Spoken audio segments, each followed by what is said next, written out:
right. Hey everybody, it's Henry Lawrence Harrison. We're going to take a look at the Mercury retrograde path for this May, June, and July period. I'm doing this as an experimental video format, analog, just to try something else and to just test it out, see if I like it for future videos I might do. So I have here the basic scheme of where the planets are now.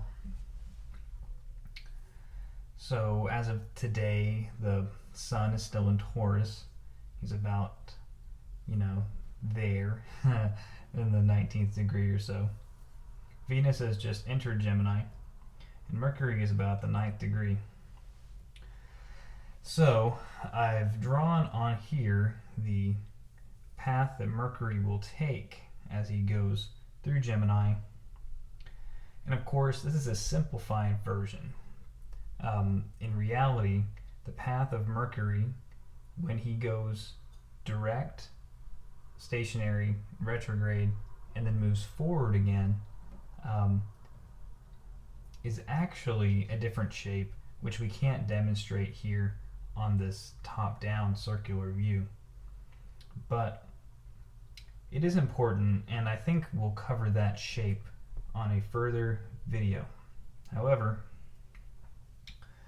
this will suffice for now, since it basically tells us what we need to know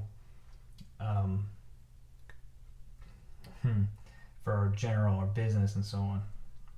So we'll start here, right? So Mercury is still direct, and he will enter shadow on May 14th.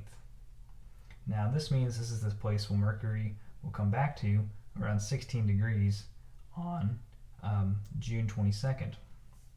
So Mercury will move forward until he reaches the 24th degree about on May 29th. And so you can see I have these over here as well. May 14th, May 29th. Mercury shadow, around 16 degrees. Mercury retrograde, 24 degrees. He enters that stationary point, that stationary degree, on the 27th, and he officially is retrograde on the 29th. So that's the first part of the story.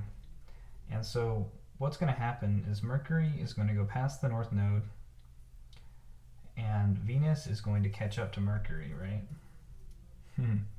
So at this point, we have this key aspect, which is Mercury stationary conjoined Venus here. And that happens on the 27th. But before we get to that, there's something else that happens. So before Venus catches up to Mercury, they're both pretty much in this square. Check this out. A square to Neptune, right? So Neptune is casting that beam of a square. And Venus will have to go through that as well. So Venus and Mercury are pretty much on top of this square aspect to Neptune when Mercury goes retrograde. All right? So we'll come back to Mercury square Neptune. That's the other main part of this video, seeing that you can see here the main aspects, the key aspects are Mercury square Neptune. Pretty much that's it. Mercury doesn't make another major aspect during this period, except for these four right here. The others are transits to the moon, etc. Okay, so Venus will move ahead by that time, and Mercury will, over the course of let's see, so Mercury will retrograde on the 29th, and then he takes all of a month to get 8 degrees back here. So he takes an entire month to move 8 degrees. And that is so significant because at the time of recording, the Mercury is moving about 1 degree per day. And I have that here, which you might see this on the weekly report again. But as of next week, the 22nd, I believe, this is for next week, Mercury will be slowing down. So you can see Mercury is doing 1 degree, 55 minutes, 52 minutes, 46 minutes, 43 minutes, and so on. So he will gradually slow down. So he will be very slow as he moves back through here. Oh, I brought this out to show you that Mercury generally moves faster than 1 degree per day. And he currently is doing that, but he's slowing down, and he will continue to.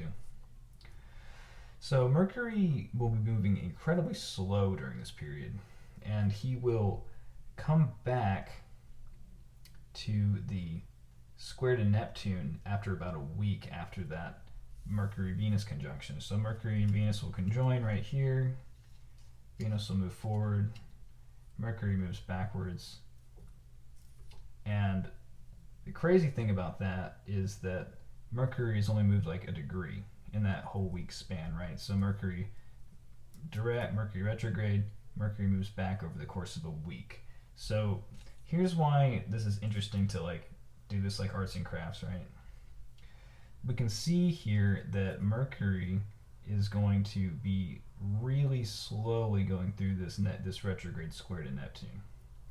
Very, very slow. So he will basically be in orbit for a week, which will have the implications that we'll talk about in a minute. Okay? So Mercury will do that. He will retrograde back to the 16th degree over the course of a month, and on June 22nd he will become direct again. And he will take a whole 2 weeks to move forward again. So this period right here is the period of about 2 weeks from here to here, right? About 2 weeks. This is about a month period, and then this is about a 2 week period as Mercury moves forward again to leave shadow on July 7th. All right. And the key thing there is that another key thing is that the day before that, Mercury will make the square to Neptune retrograde. Neptune will be retrograde by this point before he leaves shadow. So we can see that this theme with Mercury square Neptune is going to be one of the major things that Mercury is dealing with on this retrograde path.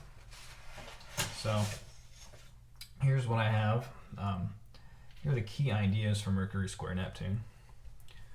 Let me make sure you can see that. Okay. So Mercury square Neptune, the key ideas are confusion, misunderstanding likely, miscommunication, messages not being delivered, idealizing the situation, a fog of unclarity, or otherwise misrepresentation. So this will be going on, and Mercury retrograde, people blame Mercury retrograde and so on, but it's usually that Mercury is very slow during Mercury retrograde, so things are not going at the clip that we usually like business to go at, right?